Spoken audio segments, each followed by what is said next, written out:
Mics is mics. Mics. Two mics, two microphones. I don't know how you're supposed to say that. We'll start over. What's happening, Boot Junkies? Mike Delgadio here, back with another video on home studio for setup. Home studio setup for voiceover. I crack myself up. It's like my fourth attempt at walking in here properly, and I mess it up every time. I'm stupid. That's okay. Anyway, we have two microphones in the booth today. Home studio setup for voiceover. So we're going to look at two different microphones that may be appropriate for your home studio, depending on what your goals are, depending on what your needs are. But these are two that are a possibility for you. This one comes to us on loan from a fellow booth junkie. Mike from Wisconsin sent me his Shure SM27 microphone. So this one's mine. This is my CAD E100s, and he asked if we could compare these. So happy to accommodate that. I can't always guarantee that I'm going to do the comparison between two microphones because I don't always have the two microphones that people ask me to compare, but I did happen to have my E100s on hand and his SM27 on hand. So here we are. We're going to test them out. So this is the battle of mics. Two mics. You see how that works? Anyway, in my testing, I am interested. I am interested in this pair. Let us begin, shall we? Two different microphones, two slightly different sets of features, two different sounds, and I think two different good sounds, in my opinion. Let's talk about what we're talking about here. We'll start with our guest microphone. So this is a Shure SM27. This is a cardioid condenser microphone. The CAD E100s is a super cardioid condenser microphone. Now, if you're new to what those terms are, you'd say, well, super's better than cardioid. And that's really super, hyper. It doesn't mean what you might think it means. What the cardioid, the supercardioid, and the hypercardioid refer to is the pattern of sensitivity, the lobe of sensitivity in front of the microphone. So this one, the Shure SM27, is a cardioid microphone. That means there is a wide lobe of sensitivity. As you move around the microphone, it may change in tonality a little tiny bit. The goal is to try and make it sound the same whether you're here, about 45 degrees off center, or here, right dead center, or over here. A supercardioid condenser microphone, that lobe of sensitivity narrows up a bit. So it will get quieter, become less sensitive as you move over to the side a little bit more quickly on the supercardioid than on a typical cardioid. There's another pattern called a hypercardioid, which is a little bit narrower than that. I mean, these are fine gradations. It's not like there's a hard line where things stop working. And then after that, there is a figure eight pattern. Neither of these is a figure eight pattern, but that's a really narrow lobe of sensitivity. Now, the side effect of that is, as that cardioid pattern gets wider, the lobe of sensitivity in back gets smaller. So cardioid is rather insensitive from the back. Supercardioid is a little bit sensitive from the back. Hypercardioid is a little bit more sensitive from the back, and figure eight is a little bit more sensitive from the back. That's what the difference in patterns means. So where that can help you in certain situations, help or hinder, depending on what you're going for.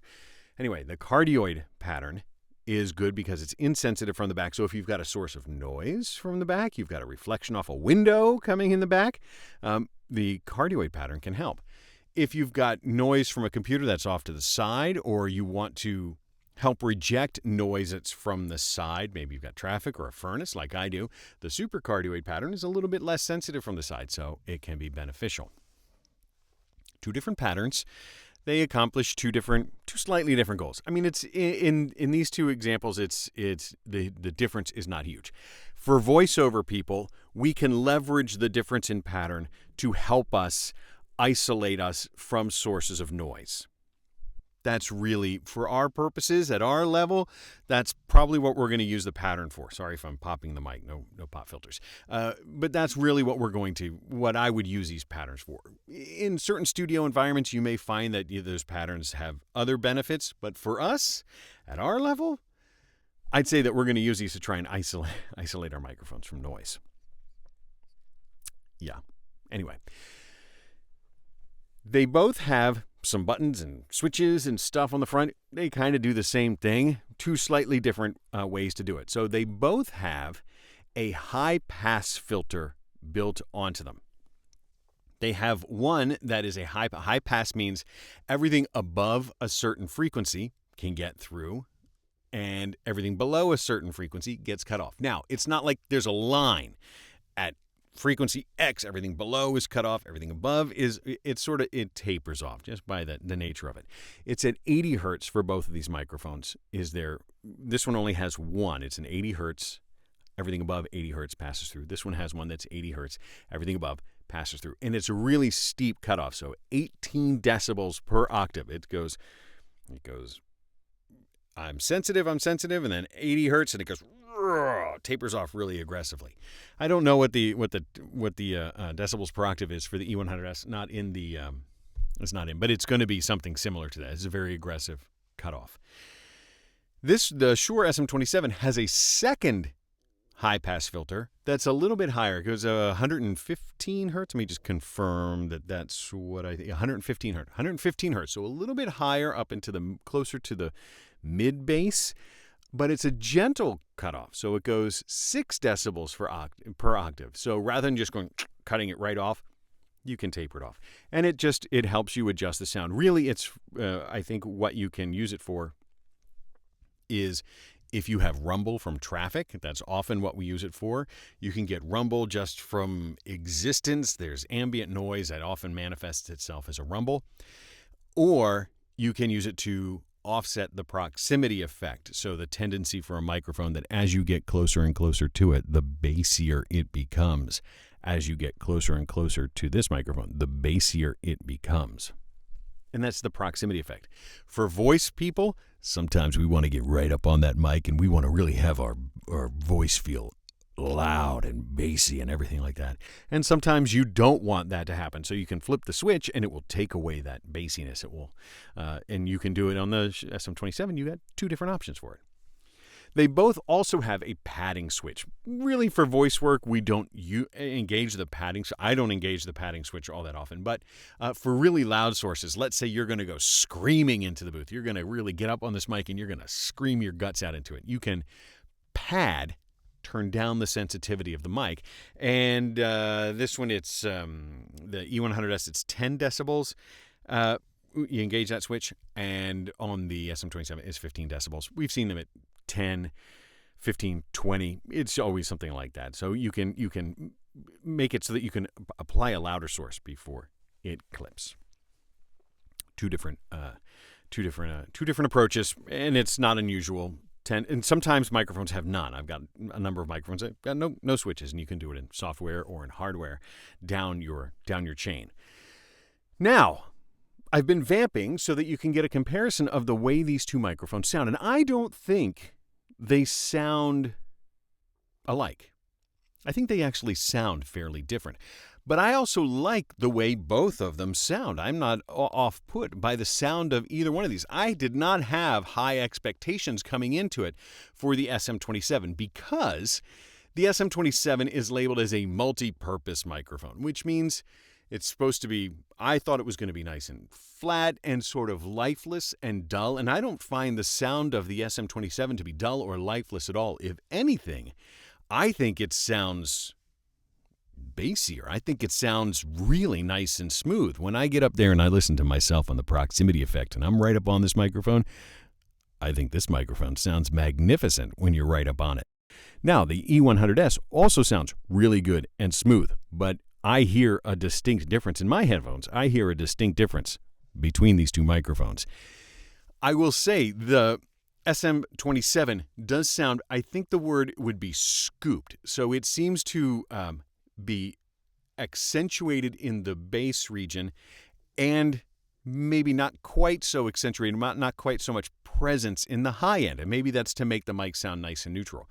Whereas I think the E100s is it's a very present mic. So the mid-range and highs seem to be a little bit more got more oomph to them without being sibilant or overpowering. That's how I hear the E100s. I love the way this microphone sounds. I mean, I use it all the time.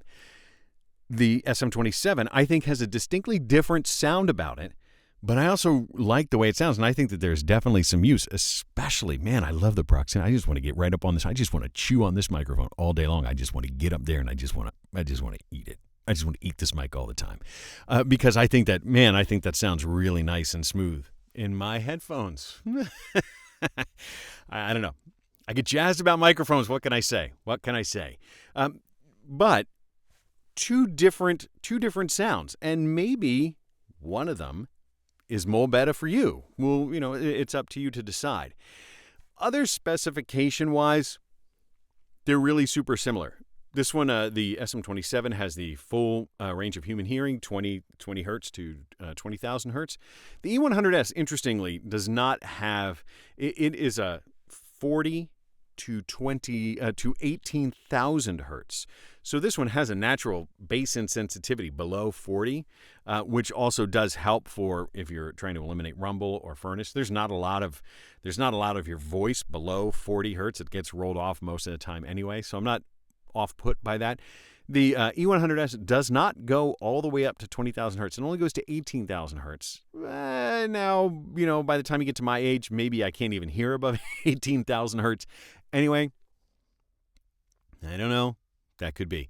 But it is worth noting that the frequency range of the E100s is not the full range of human ear. It says less than 40 and up to 18,000. And it's going to start to taper off pretty aggressively above that. So maybe that means that the E100s you're not going to be able to get as much air. Maybe it's not right for cymbals. Maybe it's not right for snare or something like that. Maybe it's not right for certain instruments that do have information or benefit from information sound, receiving sound way up in that high treble. There you go. What else is there to say? The look, there is a slight look difference to them. The CAD E100s has that classic square shape, unusual, fewer mics. Whereas the Shure just comes in your typical cylindrical shape. The E100s does have the integrated shock mount that comes into it, really the low profile, which I think really benefits the voice actor. Although I will say that the shock mount on the SM27, not bad. It's not in your face. It doesn't prevent you from getting right up to the microphone. I think it's a good shape, and it seems they both are pretty good. So as I knock on these mics, I don't get a lot of transmission through the mic. It's not microphonic. In other words, it's not accepting interference from touching the table. You'll hear it, but it does serve to minimize it, which both of these are reasonably low profile shock mounts. Pretty good. Capsules, same size, 1-inch diaphragms for both. What else is there to say? I don't know. I mostly do this so that you can hear the difference in the sound and you get a comparison between a $300 microphone and a $600 microphone, and one that I love and one that I have no experience with. So you got two. I will say, I am very pleasantly surprised by the SM27. I think it's a smooth sounding mic. I think it can bring out some robustness, some extra bass in a voice that maybe doesn't have as much. I do think that maybe this is it's a bassy, to my ears, this one is a bassier microphone. So if you're looking to maybe add a little bass to your voice, maybe the SM27 is just the one that you're looking for. I don't know. What do you think? Does it help? I hope it does. I've been really interested in trying this microphone since Mike sent it to me. So Mike, thanks so much for sending me your mic. I'm grateful for it. I really am. I don't know what else there is to say. I hope this helps. Now, go out and get yourself a microphone. Maybe one that's a little bit of a bass cannon. But get yourself a microphone and get out there and record something amazing. Thanks. We'll talk to you next time.